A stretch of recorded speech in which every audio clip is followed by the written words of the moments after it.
What's good, anybody out there? I guess we'll just do some slasher talk. I mean, how can you have horror content without talking about slashers? They're some of my favorite films, so I guess we can just have a little discussion about that.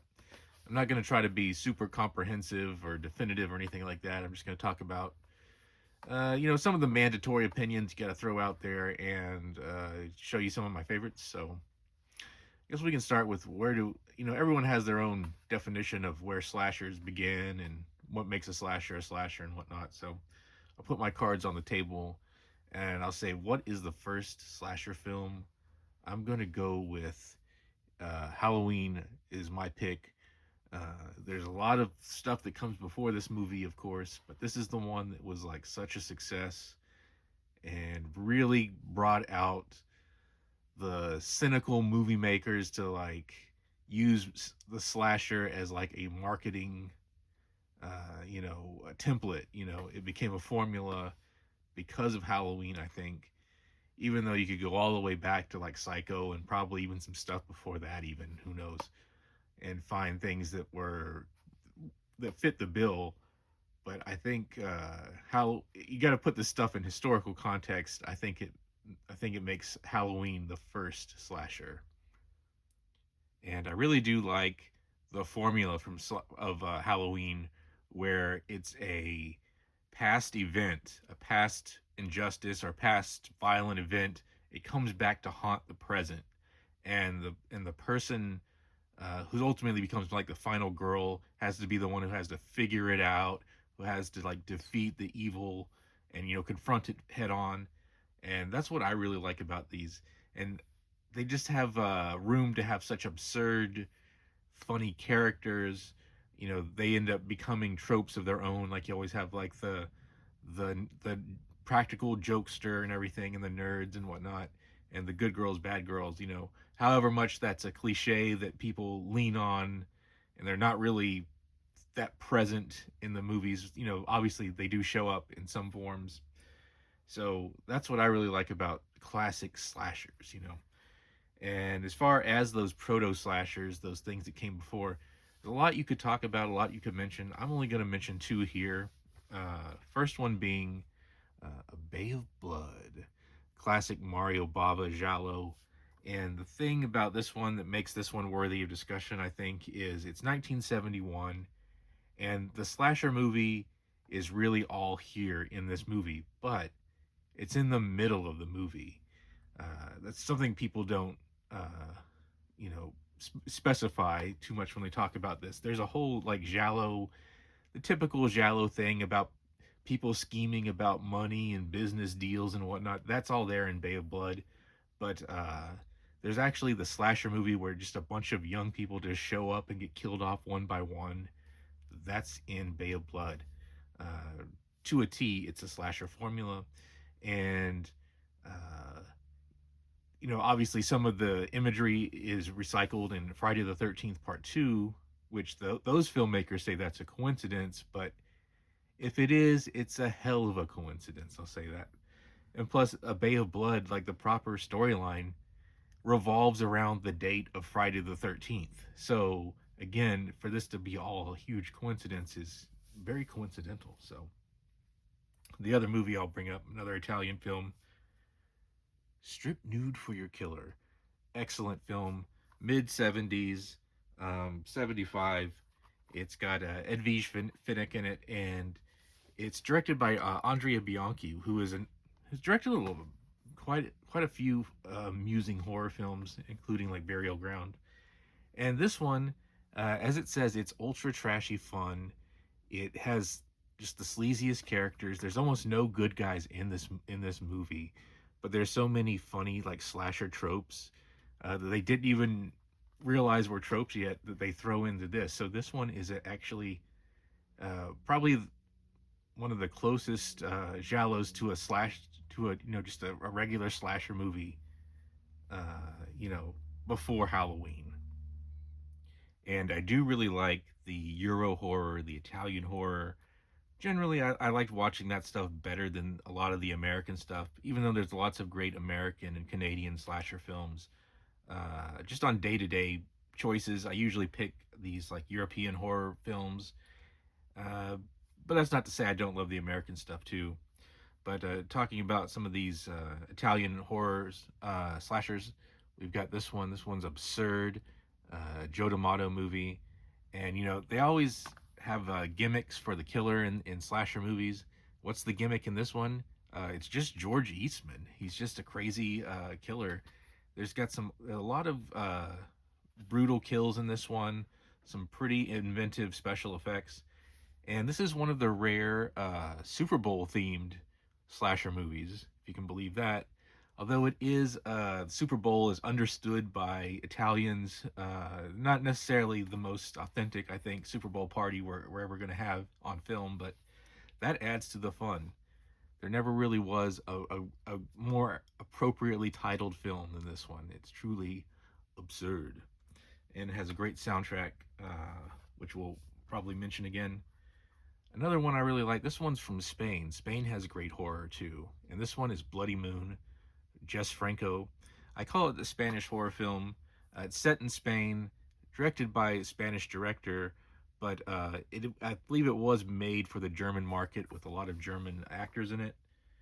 The original title in German is The Saw of Death, and this one just has that really great sleaze factor to it. It's really sleazy. The special effects are bloody, not necessarily convincing, but that again adds to the fun for me. And just the plot is just so absurd and ridiculous. Sometimes if you that's another thing about these slashers, if you get the level of absurdity wrong, it just becomes tedious and horrible to watch. But when you get it right, it's just the best thing ever. So that's why you always gotta strive towards the absurdity, I think, rather than you know. But not at the same time, you're kind of taking it seriously because having a attitude of seriousness kind of makes it better. If the filmmakers know it's a joke, like there's so many like later slashers, and even from like the earliest times, there are like slasher movies that are kind of taking it as a joke, and they're just not as it's just not as fulfilling to watch when they're in on the joke too. At least so obviously. And another good example of that, or the best example of that, is this one, Pieces. I always talk about Pieces. It's my favorite horror film of all time, and it gets it exactly right in that same way I'm talking about. It really becomes like a world of its own. I totally get lost in this world and want to live in it, in this creepy and funny and sexy college, where people are smoking weed in the hallways, making fun of the professor, Jack Taylor, and it just gets crazier from there when you throw in a murder into the mix. Um, what can I say? And the interesting thing about this is, even though this is obviously a very uh, derided film, people have a lot of negative things to say about Pieces. It does have a huge fan base as well, and a lot of the people that talk about this film online, they seem to get it. They seem to see the same things in it I do, which is kind of satisfying. But one thing I've never heard anyone talk about is there's no spoilers, but there's a brief scene where one of the kids gets taken to the police station and he gets interviewed by this profiler. And the profiler wants to build a profile because that's the only evidence they have to lead towards catching the killer. All right, so this film, it's from 1983 in America. It was released in '82 in Spain as A Thousand Screams in the Night. And I believe this is the first film that uses a profiler on film to try to catch a serial killer. And I really hope that trivia is true, that this ends up being the actual first on-screen depiction of a profiler. That would be so satisfying if it turned out to be from Pieces. That would be just the best ever. So hopefully that gets recognized, or even if someone finds something earlier, I would just like to know uh, who is the first profiler on film. And it would be really great if it was Pieces, because that profiler subplot, it goes nowhere. It has nothing to do with the rest of the movie. So that would make it extra great, and just increase my love of pieces all the more. And as far as movies that are that violent and that bloody, but do have that absurd streak to them, I would think there's one other one that deserves mention, and it's one of Lucio Fulci's, one of my favorites, The New York Ripper. This one is really exciting. It's like kind of like the New York of the mind, of Fulci's like twisted imagination. He was really misanthropic on this one, and it really shows through. One of my favorites. It's from around 82, and he was making films nonstop from like from Zombie on up to like this one, and they were all great. This one just really one of the best in terms of like depravity, violence, and just that hateful look towards mankind, where all the victims are somewhat deserving. So that's what I really like about it. So this one's a really great slasher. And since we're talking about Lucio Fulci and we've mentioned Andrea Bianchi before, we should mention this one. This one, very newly released from Vinegar Syndrome. This one's Massacre, directed by Bianchi, and it's a Lucio Fulci Presents title. This one, I'm not gonna lie, if you're not into Italian horror, you can skip this one. But if you are into it, this one's a pretty good one to watch once you've watched all the classics. This one has a lot of imagery that shows up in this film, Cat in the Brain, a great kind of experiment Fulci did, grafting various film clips into like a whole new story where he's the star of it, So I really love Cat in the Brain. And some of the best imagery is, I think, from this massacre. You finally get to see what the story is. What the story was they cut up and made into Cat in the Brain. You get to see what it in its original context. So that's really cool. And then as far as like the American and Canadian films, they really took off after Halloween and Friday the 13th. So one I wanted to bring up first and kind of defend is Prom Night. Prom Night with Jamie Lee Curtis and Leslie Nielsen and Dory Duro from Sledgehammer. She's like the bad girl. She's super hot in it, like a 30-year-old high school student.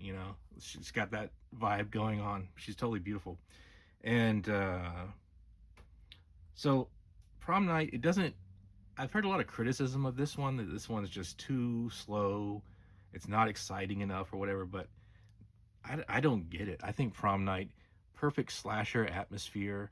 It to me it hits all the notes perfectly. Obviously they borrow the setup and I Know What You Did Last Summer, and it really establishes a lot of the tropes of you know past tragedy coming back to haunt people, and it just has a lot of funny characters too. It's got the mean girl. It's got that Nelson Muntz Danzig character. It's got that cool Corvette in it, and Leslie Nielsen. He's hilarious, even though he's really serious. And I don't know what to say. People who like Prom Night 2 better than this one, I just don't understand people. So that's what I think about that. Also, we've got this one, The Burning. There's a lot of trivia about this one. It's, of course, the first Miramax movie. With the script had contributions from old Harvey Weinstein. And this movie's pretty sleazy too, so I think you can figure out what his contributions were. It's got Ratner from Fast Times in it. It's got George Costanza in it. It's got some really inventive special effects from Tom Savini, who picked working on this movie over Friday the 13th Part 2. And this has some of his best work. I would say Tom Savini's best slasher movie work has got to be The Prowler. It's not the best storyline, but it's definitely the best, goriest effects. Very realistic looking. But The Burning's no slouch either. And it's got those funny, like, medical orderlies at the beginning. I really like those guys. Here's another one that needs a little bit of defense. This one is Final Exam from that golden year, 1981. This one has a lot of problems with it in terms of like pacing and the killer's motivation that gets a lot of criticism. I don't really care about any of that. I think it's a really cool film, kind of unique in its flaws. Uh, I think the characters are really cool. Like the guy Radish, the nerd who just is so into true crime and everything, and he ends up becoming like, ironically, like, you know, involved in the middle of all this murder. And I really like the frat boy characters in this film. They're very stereotypical and very mean. And the plot, some of the plot choices in this film are just off the wall. They're worth seeing just for that. So I think, this one doesn't have a great reputation, but I say give it a chance anyway. You can tell just by all these other films I'm promoting whether we have my taste is off or not. So go by that. Another film, kind of a regional film, I believe, is early '80s, is Madman. Madman Mars, right here, our title villain, and this one's great. It's a camp movie, and if anyone calls it a summer camp, just punch him in the face for being a poser, because it's an autumn camp, supposedly for gifted children. These are some of the most ungifted children I've ever seen in my life. Not to be cruel, but between them and the dumb counselors, this is just a fine film. uh, and pretty, yeah, Madman Mars. He's not joking around there. So there is a summer camp movie I really like, another one, and it's this one here. I think it's the best, Sleepaway Camp. This one, it's, what can we say? It's so infamous. I don't need to add much to it, but I really like how it portrays all the creepy degenerates and the revenge that gets taken upon them, and just again, the characters. When what I really like about slashers is when the characters are not getting killed off, when they're just kind of living their life and getting into drama and whatnot. This one is really interesting, even though there's like, like the baseball scene that in the middle of the movie that goes nowhere. Who cares? It's a still compelling film. I still think it is really good. So I definitely put Sleepaway Camp up high as a 5-star slasher film. All right, so we got to talk about the heavy hitters. We got to talk about the major franchises. If you're going to talk about slashers, you got to put the cards on the table. So let's start with Halloween, the one that started it all, in my opinion. Uh, yeah, I love the first Halloween. I watch it, 5 or 6 times a year. It's a work of art. It has that kind of simplicity to it. It's just uh, beautiful and gets to the point. It doesn't have to have a lot of the bells and whistles of these other slashers. Later on, it's kind of elegant in that way. And John Carpenter just has a masterful eye for framing the scenes. Michael Myers is just an instant icon of horror, and I really, there's just, what else can you say about it? Halloween, it's one of the best. Halloween 2, a decent sequel. You can kind of tell it is more of a product than part one. You kind of tell right away, which is just, I think, speaks to how excellent the first film is. And, part three, the oddball one, I love that one. It's a great storyline. Love Tom Atkins. Love Stacey Nelkin. 4 and 5, obviously a step down from the originals, but I still enjoy them. I like them quite a bit, And the later sequels, I don't have much to say about them. They're, sometimes for nostalgia purposes, you can throw them on and enjoy them. I don't really have too much to say about them, actually. And as far as like the David Gordon Green trilogy, I didn't hate those as much as I thought I would, and as much as a lot of people do. I don't even have copies of them. I'd have no need to own them, but I didn't hate them, and I thought Halloween Kills was interesting because it kind of shows like right away, like even in part two of Halloween, we start getting more and more of the town involved with Michael Myers, and I think that's kind of a mistake. Not that they didn't make good work out of it, but original Halloween is about the boogeyman. It's about just him and his isolated victim. It's a campfire story kind of story, and you shouldn't like get the whole town involved in this guy like he's like a real person. No, he's a shadowy figure that leaps out of your imagination and gets you in your most vulnerable moments. That's who Michael Myers really is to me. So when you have Michael Myers like going around like killing like a dozen people at once and everyone's hunting him down and whatnot, it's kind of an absurd, funny thing, but you can see that's just going off the rails. That's not what this should actually be about. It should be about isolation, spookiness, and just you and him. Like it's just isolated down to you and him, like it was with Laurie and Michael in the original. And to take it these other places is fun, but I wish something else could have also been done about it. Like the Halloween H2O, like that whole storyline it ends up getting kind of fucked. But the early parts where Michael's like again stalking these singular victims, that's the spookiest part of that movie, you know. So that's what I like about Michael Myers. All right, and as far as Friday the 13th goes, yes, this one's probably my favorite franchise of them all, of all the slashers. I really like all the Friday the 13ths up to part 7. I think the quality really goes down at part 8, and then the New Line films are just abominations to me. I'll probably never watch any of them ever again, even though I own multiple copies of them, because that's just the way collectors are, I guess. I have like the Scream Factory box set. I love it, and I really love the first film. A lot of people don't give the proper respect to the first original Friday the 13th for obvious reasons, but I think it's a really innovative filmmaking. You know, trying to make scary stuff on a budget. You know, and then getting picked up and becoming a huge thing within like a studio system and getting Siskel and Ebert getting them all mad at it and stuff like that. It's just like a masterful. There's a masterful history behind it as well as just enjoying the film. I, you know, I really like the series. My favorites probably part 3 and part 4. I really like part 3 probably overall the best of the best, even though part 4 is probably better made, more thrills and kills in it. But part 3, I just have really bonded with it.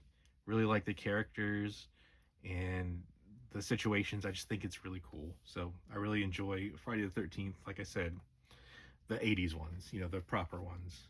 And I really have no interest in any for future Friday the 13th stuff. I have no hope that any of it will be watchable at all or enjoyable for me anyway.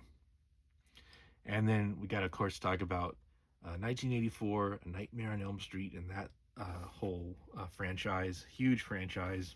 It was probably the biggest franchise when I was growing up. Everyone loved Freddy, and yeah, I really like it too. Really like part 1 the best, and that seems to be a kind of a minority opinion more and more these days. Of course, everyone loves Dream Warriors, and I do too. But I think just again, the original just has the most pure storyline, and it doesn't get bogged down in the pop culture aspect of Freddy Krueger. I think that really hurt the series. And, you know, it initially helped it. It made them like some of the biggest horror films of their day. But watching them now, like Part 5, the Dream Child and Freddy's Dead, like those films are just not enjoyable to me. They're too jokey and gimmicky. Uh, it just didn't have, you know, what I really liked about the original. I really like Part 3. Part 4 is also kind of a visually great film. Not it's getting to be a pop culture thing. Part 4, but it's still pretty well made. Part 2, everyone loves Part 2 now. All of a sudden, it's got a really good reputation. I don't hate it, but I just don't get it the same way a lot of people do, or I don't enjoy it the way a lot of people do. But I still watch it quite frequently, and I like it. But you know, I always got to be a contrarian about such things. So I guess we can finish it with these '90s slasher revival films. Yeah, so it's like '96, the first Scream. I really liked the Scream movies, um, especially the first one. You know, Tatum, Rose McGowan's character. She's one of my favorite characters in horror. And I think Sidney Prescott is probably the toughest final girl in all of horror. just objectively, I like other final girls better. And I usually do like the final girls to be a little bit more passive, a little bit more vulnerable. I think it adds to their eventual triumph. But I don't know, maybe it's just Nev Campbell's acting ability. She really sells the fact that she is intelligent and kind of rough and tough and mean enough to survive all these movies. I guess you got to be to survive every single one. Uh, and as Scream becomes like the Scream phenomena, it it's I have to say it kind of holds up kind of well, surprisingly well. I'm surprised I can always watch Scream movies and not want to just throw up at how bad they get. No, I actually think they're decent roller coaster rides. Kind of they're kind of leaning into their reputation. It actually works. It doesn't. It's so often it does not, but for me it does. And I think the thing about it, other good thing about it is whenever you talk to like a horror fan who just like is into new movies, doesn't really like the old movies, and I really don't like the new movies. I like the retro stuff. So if you meet someone like that, you can always talk to them about Scream. Like that's the bridge between the two worlds, I think, and so that's kind of cool. And then, of course, we've got the quick Kevin Williamson cash in with "I Know What You Did Last Summer," which I really like too. It's a controversial opinion for the old school horror people, but I think "I Know What You Did Last Summer" is good. It looks really good, good kills, good characters, good storyline. I got nothing bad to say about it actually. I mean, I still know what you did last summer is an abomination. It's like jokey and completely falls flat. And then that I know what you did last summer. It's not a remake, but whatever you want to call it, the one from like the other year ago. It was not that great. I didn't really enjoy it, but it was worth watching once just to see what they did with it. And okay, we can finish on this one. Urban Legend.